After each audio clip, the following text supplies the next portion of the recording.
few people in wrestling were as universally despised as Ole Anderson.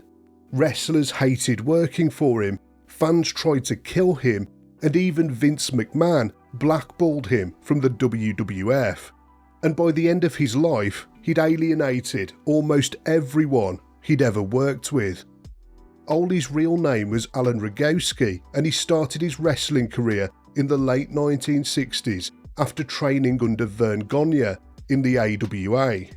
But his big break came when he replaced Lars Anderson in the Minnesota Wrecking Crew, and that's where he took the name Ole Anderson, and in kayfabe terms, he was presented as Gene's younger brother. But even back then, Ole had a reputation for being a difficult man. Backstage, he wasn't friendly with the boys, and he didn't party or joke around.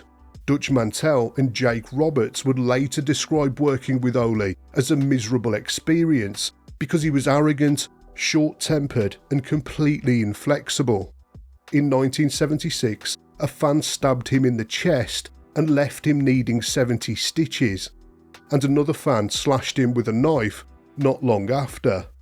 He was one of those guys that the fans genuinely wanted to kill, and if nothing else, the other boys in the locker room respected his ability to draw nuclear levels of heat. Jim Barnett was the man who ran Georgia Championship Wrestling, but behind the scenes, the promotion was facing problems. Wrestlers were unhappy about their pay, and Barnett needed help keeping the locker room under control. Ole was seen as someone who understood the business and wasn't scared to lay down the law backstage. So Barnett put him in charge of booking, meaning Ole now controlled the matches, the storylines, and who got pushed. And not long after, he sold Ole a stake in the company, so he also became part owner, alongside Jack and Gerald Briscoe. Ole now had a huge amount of power in the business, but instead of using that power to elevate new talent, he kept booking himself and his friends over everyone else. Teddy Long, Thunderbolt Patterson, and Tito Santana also all accused him of using racial slurs and deliberately holding minority talent back. Thunderbolt said that he never gave black wrestlers a fair shot, and Santana remembered being told that Latinos would never be stars in American wrestling. But by the early 1980s, the business was changing. The WWF's flashy, sports entertainment style presentation was starting to gain momentum. Fans were gravitating towards their larger-than-life characters and polished production values.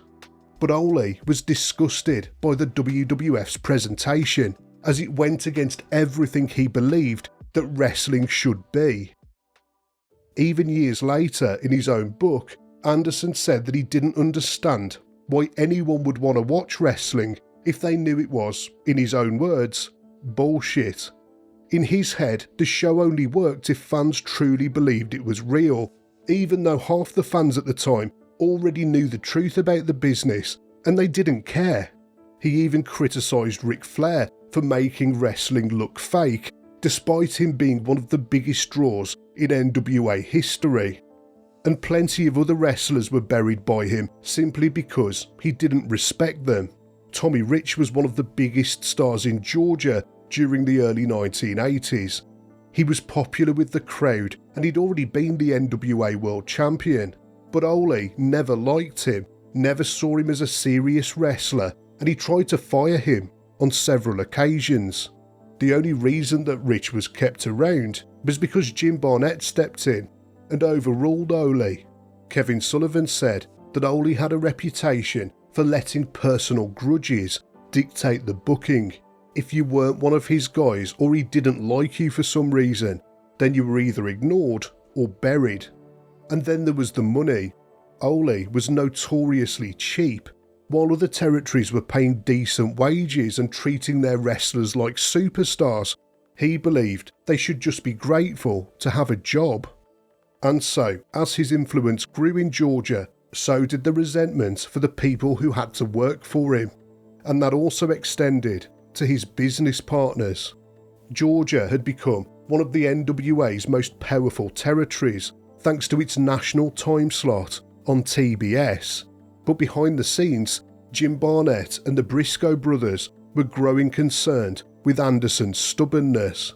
His inflexibility was starting to negatively affect the promotion.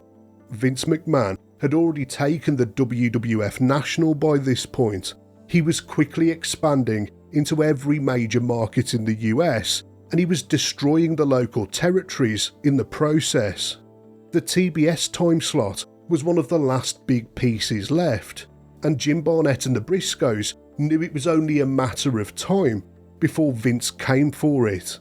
And so they went behind Ole's back and sold their shares in Georgia Championship Wrestling to Vince McMahon. On July the 14th, 1984, fans tuned into TBS to watch Georgia Championship Wrestling, only to find WWF programming instead.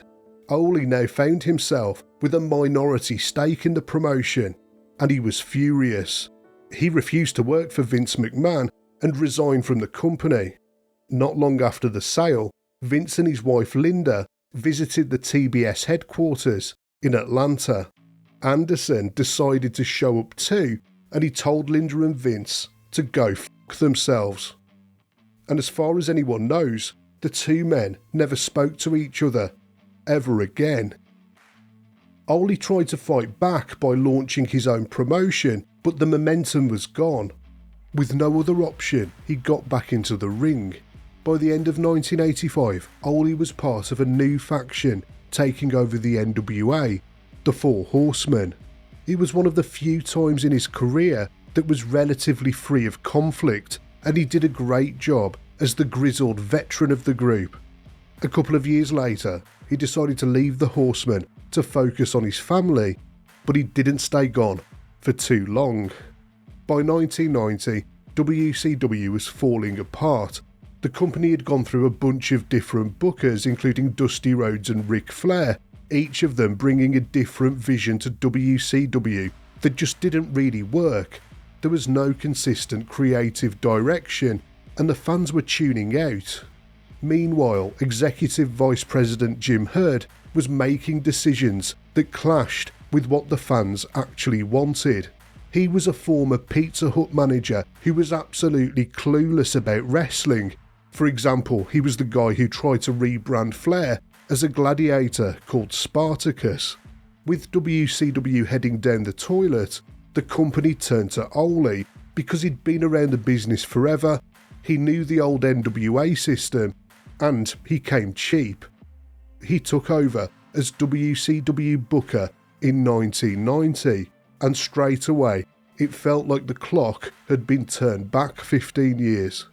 According to Dutch Mantel, Ole still believed that wrestling needed to be treated like a legitimate contest.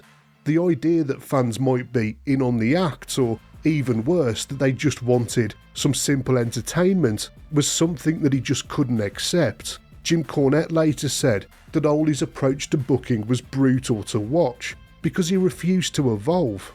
He relied heavily on veterans from his own era, guys who'd drawn money in the past but were well and truly past their prime in the early 90s. And when it came to new talent, he just didn't see the appeal. The most infamous example was Mark Callis, who would go on to become The Undertaker. When head of talent relations Jim Ross tried to get him pushed, Ole told him that he'd never draw a dime. And that was the end of it. WCW let him go, and just a few months later, he debuted in the WWF and went on to become a legend. By the end of 1990, the ratings were in the toilet, and both the talent and the WCW management hated Ole's guts. The talent couldn't stand to work for him, and the executives couldn't allow him to damage the product any further. Jim Herd finally removed Ole from power and sent him down to the power plant, which was WCW's training facility. He reportedly hated every second of working there. But WCW was always in chaos, and by 1993, the company was once again reshuffling its leadership. Somewhere in the turmoil, Ole found himself back on the booking committee, not because anyone wanted him back, but out of desperation. And just as he regained power, Ric Flair returned to the company. Flair had lost a loser leaves town match to Curt Hennig on his way out of the WWF, which for some reason Ole took issue with. He argued that the Nature Boy had lost all credibility and that he had no value and wasn't worth pushing because he left the WWF on his back. Flair, on the other hand, was incredulous at the way Ole was treating him, especially considering the history they had together in the Four Horsemen, and when the dust settled, the two men never spoke to each other ever again. By 1994, WCW's new executive producer, Eric Bischoff, had seen enough. He removed Anderson from the creative team and sent him back down to the power plant. Of course, Ole saw that for exactly what it was, a huge demotion.